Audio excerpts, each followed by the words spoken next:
মুসলিম greetings, আসসালামু আলাইকুম রহমতুল্লাহ, বিসমিল্লাহ রহমান রহিম। আজকে যে ভিডিওটা আমি আপলোড করব অথবা তৈরি করার জন্য যে সিদ্ধান্ত নিয়েছি, এটা হলো অস্ট্রেলিয়ান ট্যুরিস্ট ভিসা, যেটাকে বলা হয় ভিজিট ভিসা। তো অস্ট্রেলিয়াতে যে একটা সুন্দর কান্ট্রি, এবং আমাদের সকলেরই জানা আছে যে অতি সুন্দর কান্ট্রি। এখন বলতে গেলে ওয়ার্ল্ডের মধ্যেও যদি কম্পেয়ার করি, তার একটা উন্নত মানের কান্ট্রি, একটা সুন্দর কান্ট্রি, ভিজিটরদের জন্য খুবই একটা সুন্দর কান্ট্রি। এবং পার্টিকুলারলি যারা ভিজিটে যদি আমরা যেতে পারি অথবা যেতে পারেন, তাহলে এখানে অনেক অপরচুনিটি আছে। যে সেখানে যেয়ে যদি আপনি চান লিঙ্গারিং করতে, চান থাকতে, সেখানে কম্প্যাশনেট গ্রাউন্ডে যদি অ্যাপ্লিকেশন করা হয়, তো সেখানে আপনাকে অ্যাকসেপ্টেন্স লেটার, অ্যাকনোলেজমেন্ট লেটার পাওয়ার পরে কিন্তু আপনি কন্টিনিউ করতে পারেন। যাই হোক, সেটা চেঞ্জ অফ সার্কুমাস্টেন্সেস হতে পারে অস্ট্রেলিয়াতে। এগুলোর সুযোগ আছে, কিন্তু সুযোগের আগে ভিসা তো পেতে হবে, তাই না? যেতে হবে। তো সেই জন্য হলো যে অত্যন্ত বুদ্ধিমানের সহিত যদি আপনি সুন্দরভাবে অ্যাপ্লিকেশন করেন। অনেকে বলেন যে দরখাস্ত করলে অস্ট্রেলিয়াতে আসলে ভিজিট ভিসা পাওয়া যায় না। এটা কিন্তু ঠিক নয়। মেইন যেটা হলো যে বেশ কিছু অ্যাপ্লিকেশন অনেক সময় আমি ফাইল দেখে অথবা তাদের বান্ডেল দেখে দেখি such a disorganise file, such a incompetent file, such a quality less file submit করা হয়। এ কারণেই কিন্তু যদি এই অ্যাপ্লিকেশনটা অথবা এই দরখাস্তটা, ফাইলটা সুন্দরভাবে আপলোড করা হয় সুন্দরভাবে, তাহলে কিন্তু ভিসা না হওয়ার কোনো কারণ নেই। তো সুন্দরভাবে অর্জন করতে হলে প্রথমেই কী করতে হবে? আপনার নলেজ অর্জন করতে হবে। ইন্টারনেট ঘাটাঘাটি করে এটাকে একটা পরিচ্ছন্ন আপনার নলেজ নিতে হবে, যে নলেজটা দিয়ে অ্যাপ্লাই করলে যাতে করে এন্টি ক্লিয়ারেন্স অফিসার আপনার ফাইলটা দেখে মনে করে যেটা একটা সুন্দর ফাইল, এবং যত রিকোয়ারমেন্টস আছে according to requirements document submit করা হয়েছে। এটা করতে কিন্তু আপনার মেইন যেটা হলো এই ফাইলটার উপরে আপনার নলেজ থাকতে হবে। একটা কথা আছে, অনেক সময় আমি আগের অস্ট্রেলিয়ান একটা ভিজিট ভিসা মনে হয় আগে করেছিলাম, সেখানে আমি বলেছি যে ডেভেলপিং কান্ট্রি থেকে যদি আপনার এই ধরনের ফাইল যদি পায়, এন্টি ক্লিয়ারেন্স অফিসার সেন্স থাকে যে এরা গেলে আসবে না, কিন্তু আপনার প্রমাণ করতে হবে ডকুমেন্ট দিয়ে, প্রত্যেকটা ডকুমেন্টের সাথে হুকিং করে একটার সাথে একটা প্যারালালি ডিসক্রাইব করে আপনি স্যাটিসফাই করতে হবে যে না, আপনার এই কারণে আপনি ভিজিটে যাচ্ছেন, অরিজিনাল ভিজিটর আপনি, এবং ওখানে থাকার কোনো যৌক্তিকতা নাই।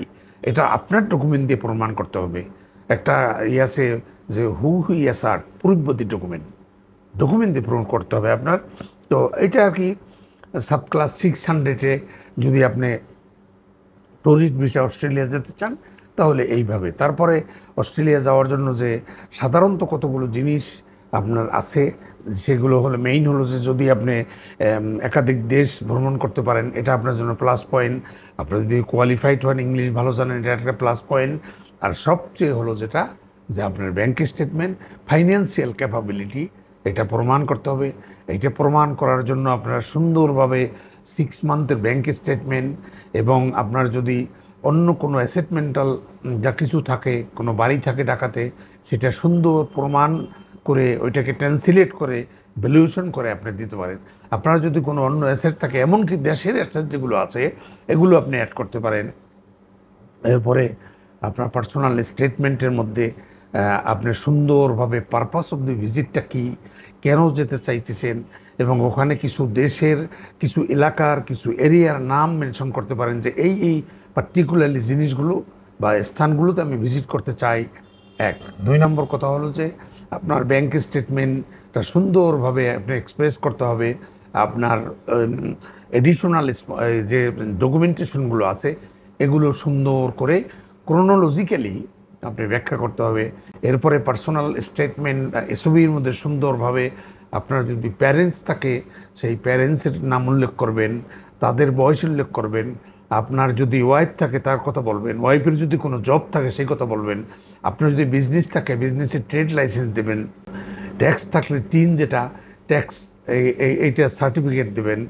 যদি স্টুডেন্ট হয় তা ওইরকম আইডি দেবেন। এটা বিজনেস থাকলে একটা ভিজিটিং কার্ড দেবেন।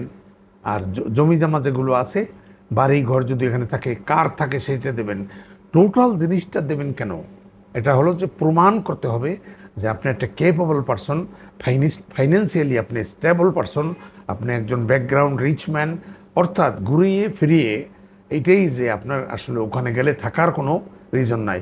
ওয়াইফের কথা কেন দেবেন? যদি ওয়াইফ কিছু কাজ করে, যে ওয়াইফ আছে, ওয়াইফকে রেখে কি আপনি ওখানে চলে যাবেন? বাচ্চার কথা কেন মেনশন করবেন? বাচ্চার আপনার যে যে দিলে, এটার কারণে আপনি তো ওখানে থাকার কোনো রিজন নাই। এই সমস্ত জিনিস সুন্দর করে ক্রোনোলজিক্যালি আপনার ডকুমেন্ট নাম্বার দিয়ে দিয়ে আপনি এমনভাবে সাবমিট করবেন যাতে এন্টি ক্লিয়ারেন্স অফিসার দেখে তার জন্য আর বুঝতে কোনো অসুবিধা না হয় যে এই জিনিসগুলো। এরপর কতগুলো বাড়তি জিনিস আছে, খুব সংক্ষেপে আমি বলে দিচ্ছি। যে অস্ট্রেলিয়াতে যে আপনি সাধারণত যদি যেতে পারেন, by the grace of almighty, if you get visa, then কী করতে পারবেন? সাধারণত চাইলে 3 মাস থাকতে পারবেন। তারপরে আপনার বিজনেস অ্যাক্টিভিটিসের মধ্যে বিজনেস কনফারেন্স যদি হয় অ্যাটেন্ড করতে পারবেন, কোনো মিটিং হলে অ্যাটেন্ড করতে পারবেন, ব্যবসায়িক সুযোগ সুবিধা জন্য যদি ওখানে অপরচুনিটি বিল্ড আপ করার জন্য সার্চিং করতে চান, সেটা করতে পারবেন। বাংলাদেশে ফর এক্সাম্পল একটা কম্পিউটার বড় কোম্পানি, আপনার ওখানে কম্পিউটার কেনার জন্য গেছেন, গার্মেন্টস এখানে আছে আপনি, অথবা আপনার কোনো গার্মেন্টসের কোনো মার্কেটিং ম্যানেজার, আপনি ওখানে ওই ফিল্ডটা দেখতেছেন, এগুলো আপনি দেখতে পারবেন। তারপরে ভলান্টিয়ার ওয়ার্ক, চ্যারিটেবল ওয়ার্ক, এগুলো করতে পারবেন। অর্থাৎ নন প্রফিটেবল ওয়ার্কে এগুলো আপনি ওই আপনার ভিজিটিংকালীন সময়ের মধ্যে আপনি দেখতে পারবেন। কালচারাল ইভেন্ট, স্পোর্টস, এগুলো যদি দেখতে চান, ভিজিট করতে চান, আপনি ওই টাইমের মধ্যে আপনি করতে পারবেন। এই সমস্ত জিনিস, আর কতগুলো জিনিস আবার ওখানে যদি ভিজিটে করতে পারবেন না, যেমন কোনো কাজে জয়েন করতে পারবেন না, 12 মাসের বেশি কোনো কোর্সে ভর্তি হতে পারবেন না, এবং এটা থাকতে হবে। আবার মনে করবেন যে ভিসাটা সাধারণত 1 বছর হয়, কিন্তু ইউজুয়ালি আপনি 90 ডেজের বেশি অ্যাট এ টাইমে থাকতে পারবেন না।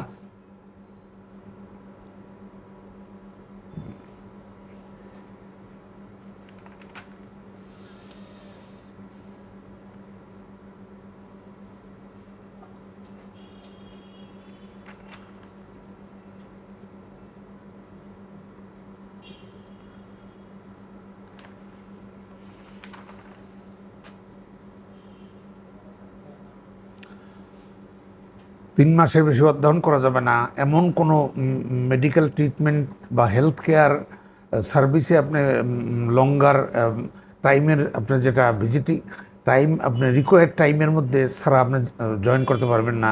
কোনো ক্রিমিনাল অ্যাক্টিভিটিস জয়েন যদি হন, তাহলে পানিশমেন্ট হবে। যে সমস্ত ডকুমেন্ট গুলো, এই বেসিক কতগুলো জিনিস আপনি করতে পারবেন পারবেন না আমি বলে দিলাম। একটা বেসিক আইডিয়া থাকা ভালো, ওই জন্যই আসলে বললাম। অস্ট্রেলিয়া ভিজিট ভিসা সাধারণত 1 বছরের হয়, যে কথা আমি আগেও বলছি, কিন্তু 90 ডেজের মধ্যে আপনি চলে আসতে হবে। আবার যেতে যদি চান তাহলে আবার যেতে পারবেন, কিন্তু 90 ডেজের বেশি আপনি থাকতে পারবেন না। এই জিনিসগুলো আর ডকুমেন্টের মধ্যে তো আমি আগেও আপনাকে বললাম যে আপনার আইডি কার্ড দিতে হবে, এনআইডি কার্ড, ফাইন্যান্সিয়াল সাপোর্টের ডকুমেন্টপত্র দিতে হবে, পুলিশ ক্লিয়ারেন্স সার্টিফিকেট লাগবে, বার্থ সার্টিফিকেট লাগবে, এরপরে এমপ্লয়মেন্ট হলে এমপ্লয়মেন্টের কাগজপত্র লাগবে, সব কিছু প্রুফ অফ হোম ওনারশিপ থাকলে এটা সুন্দরভাবে ব্যাখ্যা করবেন, এটার ভ্যালুয়েশন দেবেন, আপনি রেন্টাল এগ্রিমেন্ট থাকলে এগুলো সাবমিট করবেন। এই টোটাল যে সব জিনিসগুলো সুন্দরভাবে আপনি যদি করতে পারেন এবং সুন্দর এটা করে আপনি সাধারণত এখন যে আপনি পোর্টাল করবেন, এবং মনে রাখবেন অস্ট্রেলিয়াতে ইন্টারভিউ হয় না, রেয়ার। এটা বন্ধ তো হয়ে গেছে তোমার, কেন বন্ধ? হ্যাঁ, তো এগুলো করবেন, করে আপনি যদি সুন্দর করতে পারেন, সাধারণত কয়েক সপ্তাহের মধ্যেই আপনি রেজাল্ট করবেন, বেশি সময় না আপনি সাবমিট করার পরে দিতে পারবেন, এবং আশা করি আপনি তখন সাকসেস হবেন আর কি। তো এইটাই কথা। এটার মেইন যেটা হলো যে আমি বলছি, একটা সুন্দর একটা পরিচ্ছন্ন নলেজ আপনি স্টেপ বাই স্টেপ দেখে নোট করে বেসিক নলেজ শুরু করে, তখন আপনি অ্যাপ্লিকেশন রেডি করার জন্য ডকুমেন্টেশন আপনি রেডি করবেন। এরপরে পার্টিকুলারলি যে পার্সোনাল স্টেটমেন্ট, অর্থাৎ পারপাস অফ দি ভিজিটটা কী, এগুলো যদি আপনি নিজে অত সুন্দর না করতে পারলে, যারা এই ধরনের ভিসা করে কনসালটেন্ট আছে, তাদের কাছে আপনি আসলে তাদের কাছ থেকে এটা কিন্তু মেইন। আর সেকেন্ডলি হলো যে আপনার সুন্দরভাবে এটা করার পরে ওয়েট করবেন।